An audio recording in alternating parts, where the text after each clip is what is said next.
most WAB that you would drop on the Minnesota Vikings defense? I'm just curious. WAB. Yeah. WAB. You mean waiver acquisition budget? So like $5.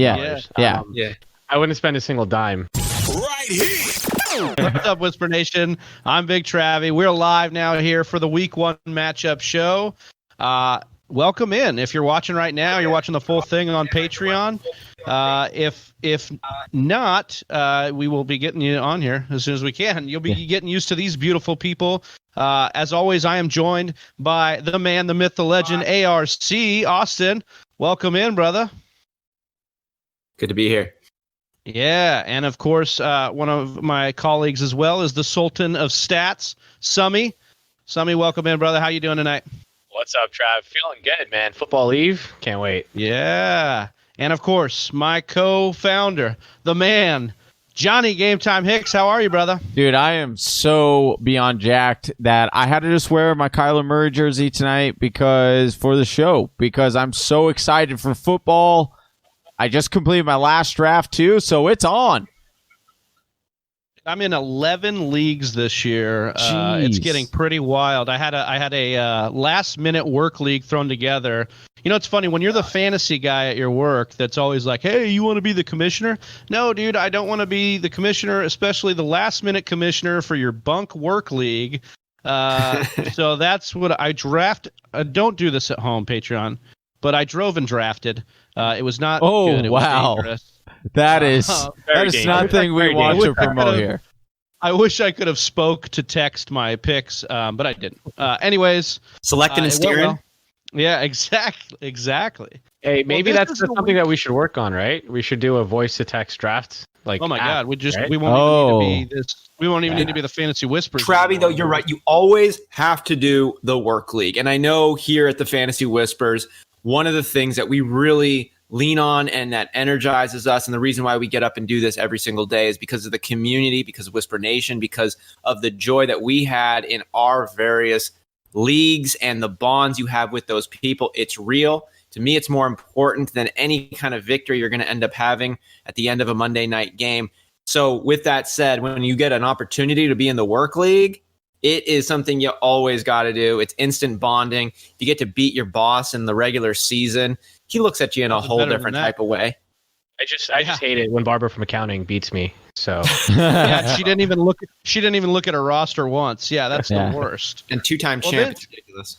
This is the Week 1 matchup show. This will be live in its entirety, both video and audio, hosted on Patreon. If you want to be a part of this, subscribe to the Patreon channel, of course. Obviously, you're watching it there. We're going to split it up and do some of the matchups on YouTube as well. But the idea of this, gentlemen, is we're going to go through every single game on the slate, and we're going to talk about all the fantasy-relevant storylines, and not just like, hey, start your stud. We want to dive deep into some analytics here and talk to the people about how they can gain an edge. Look at all the data that's out there and kind of go through that. So without further ado, we have our first matchup on the slate. It will be Minnesota at Green Bay, Green Bay at Minnesota in the Dome with no fans. 45.5 point over under. Minnesota favored by just under a field goal, so it's practically a pick 'em at this point.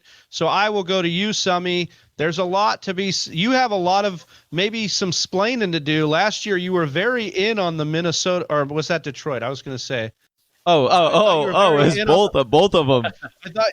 I was in on the Minnesota backfield, absolutely, but the Detroit one was definitely. I thought the offense itself might have been your thing, but I want you to talk a little bit about this because outside of Adam Thielen, we've been wondering if Kirk Cousins can kind of make a rebound based on the lack of weapons. So give me your take, kind of higher level on this Minnesota offense.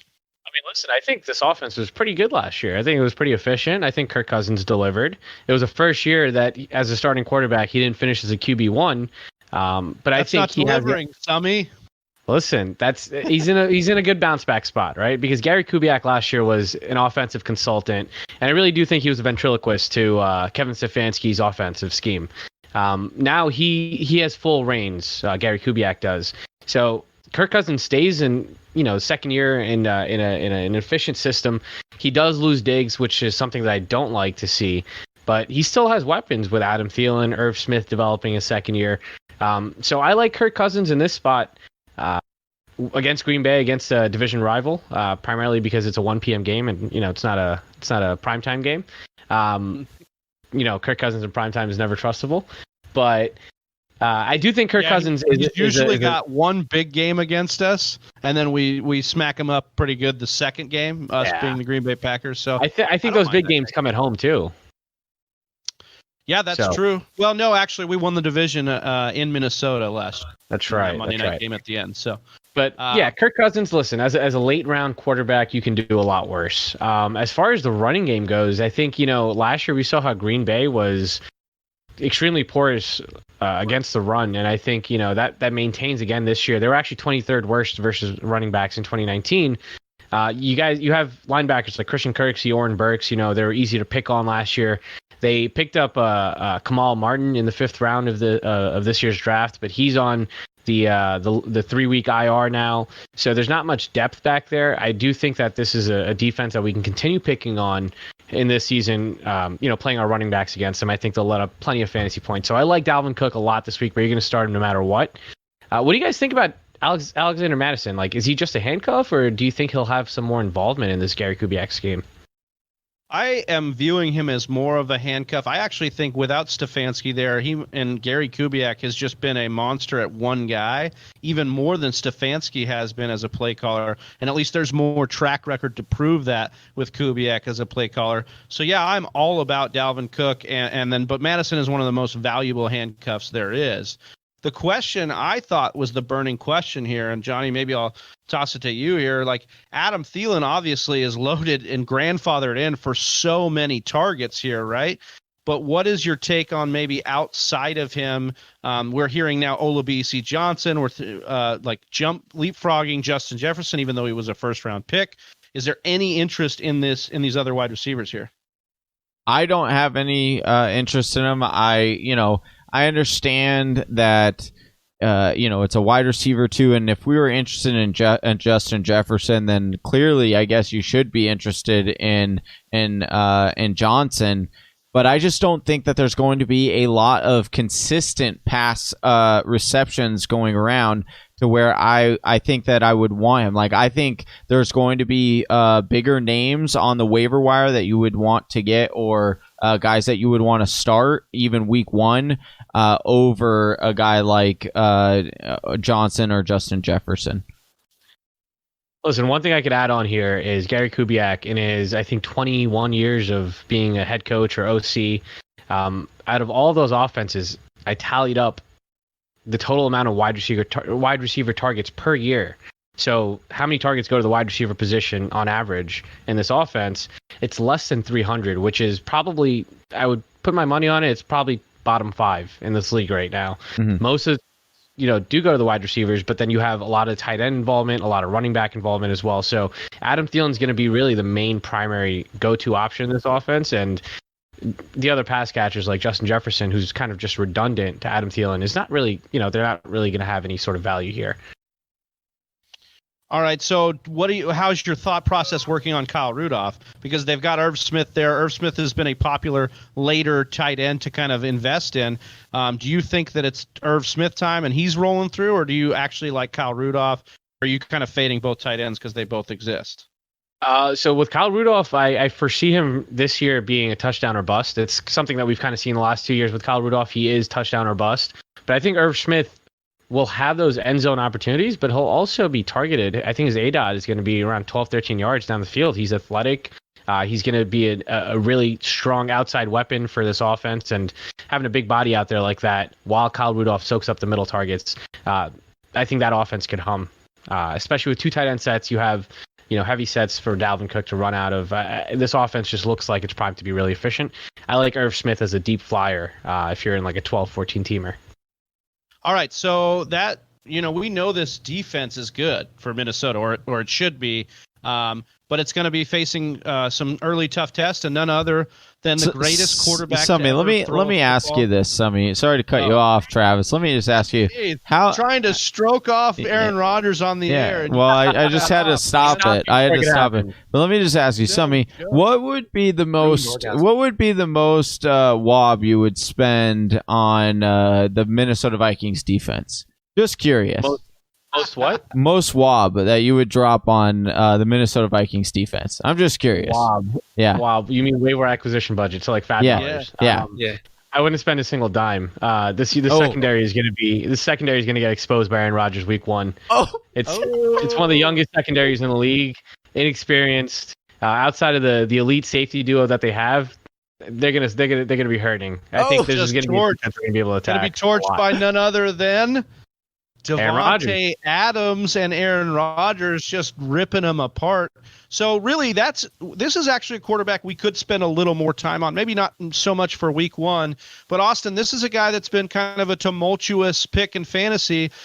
Spent years at the top 5. Number 2 for a lot of years was his guarantee, but now he's relegated to like QB9 by ADP, QB10. Any interest here? After what Summy said in kind of firing up Aaron Rodgers, I imagine if you drafted him, you're looking at starting him. I understand the hesitation on Aaron Rodgers given his lackluster performance, especially given what we're used to out of the Super Bowl champ MVP. And I understand that he's playing for Matt LaFleur, who's doing a run-heavy system, and that's clearly demonstrated by how efficient he's been with Aaron Jones, Jamal Williams, and now the new toy, Tree Trunks himself, and A.J. Dillon. But I want to remind the listeners of this is Aaron Rodgers. He is a bad man, Mr. RELAX himself, and he plays with a chip on his shoulder. Like, this dude is petty, all right? He's also a former Celebrity Jeopardy champ, and he's working on a different level. And the main level, the baseline code that this guy has, the first word that comes to mind is revenge. When he was with Mike McCarthy, he would remind him all the time of Mike McCarthy selecting Alex Smith over Aaron Rodgers 15 years ago when he was the OC for San Francisco. And Aaron Rodgers busts out and does things that really only Aaron Rodgers does. And last season, it wasn't like he was unable of performing. I mean, in week 4, he dropped 422 yards. In week 7, he dropped 429 yards and 5 touchdown passes. Okay, we're talking about elite performances that he pulled out last year with a really indecisive receiving core. It hasn't gotten so much better from a talent perspective, but when we talk about cohesion, this is actually one of those units that didn't add a single wide receiver in the draft. The only person they picked up in free agency was Devontae. I never thought somebody could spin not adding a wide receiver in Green Bay as a positive take. I am so proud of that right there. That's an actual really good positive take. That was Olympics right there. Yeah. And you're going to see an Olympic performance out of Aaron Rodgers as he's frustrated with all of this hate that's been coming in. Alan Lazard has been rolling into that number 2 role. Marquez Valdez-Scantling has been showing his burners, and Devontae Adams might be poised for the best receiving performance in the NFL this season. I mean, when you hear guys asking, I think it was Keenan Allen was just asked, who do you study game film for? And he said Devontae Adams, best route runner in the NFL. Yep. And I think there was a quote that also came out today where Adams was like, he finished the year at like 70% with his toe, meaning like he wasn't 100%. So that's something to watch too. Like if he really wasn't feeling 100%, watch out. So we know that connection exists. We know it's Rodgers to Adams all day long. We know that's happening. So can someone on this panel please crack the Omega code that is the Aaron Jones? Because now it looks like LaFleur wants to bring in another running back in A.J. Dillon, but actually Aaron Rodgers was just quoted in a press conference saying that Jamal Williams may have had their best camp in Green Bay, period. So now we've got Jamal Williams not being cut, not being traded, but actually beat by his signal caller. It just makes me kind of want to barf in my mouth a little bit, Summy. Can you crack this code for me? You know what's the funniest part about everything is the fact that they did pass on a pass catcher in the 3rd round, but instead chose to take a running back who's their 3rd string, who's not even going to see what is the logic in this, Matt LaFleur? What are you doing? Are you playing chess here? Are you playing some mind games? Like, what is it that you're trying to accomplish here when you have Aaron Jones and a more than competent Jamal Williams on the roster? Listen, I like Jamal Williams in a deep league, like even 12-teamer sometimes, We're going to see Aaron Jones owners this year come up and ask us questions. Hey, why the hell is he being pulled off the field every other series? Just like last year. He was hyper efficient, sure, but I find it really hard. I'm really hard pressed to think that he repeats that season. And I think Jamal Williams will be involved, even though he is due for some touchdown regression. I think in PPR leagues, he'll have a solid floor as a flex play at worst.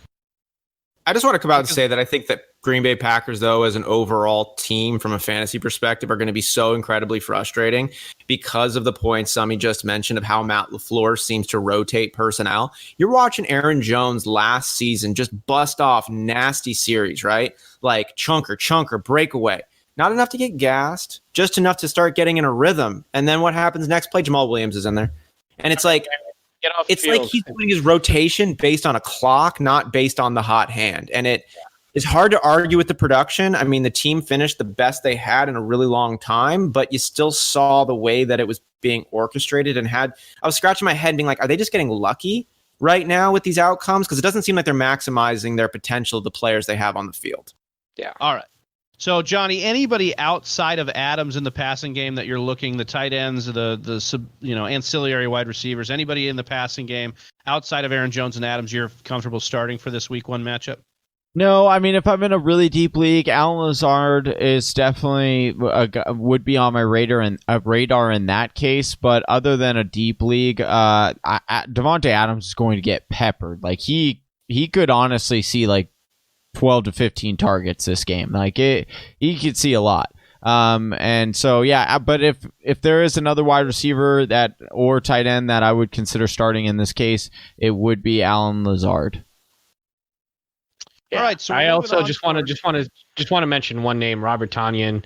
He could break out. He's an extremely athletic tight end, and losing Jimmy Graham, they're gonna Aaron Rodgers loves going to the tight end in the end zone. Sternberger has not. No, he doesn't have an athletic bone in his body. Yeah. Don't even look his way. No, I'm just saying he just hasn't done what we drafted him for. He saw what he saw. Like, what did he see? Like 3 targets last year, or 3 catches? Well, he was hurt. Hold on. Can we just put an end to trying to make a tight end in Green Bay a thing? It's not a thing. Yeah, it's never.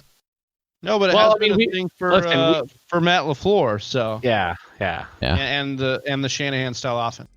Thank you for listening to the Fantasy Whisperers podcast. You can hear more from John and Travis on Google Play, SoundCloud, and iTunes. You can also follow us on Instagram, Facebook, and Twitter at TF Whisperers.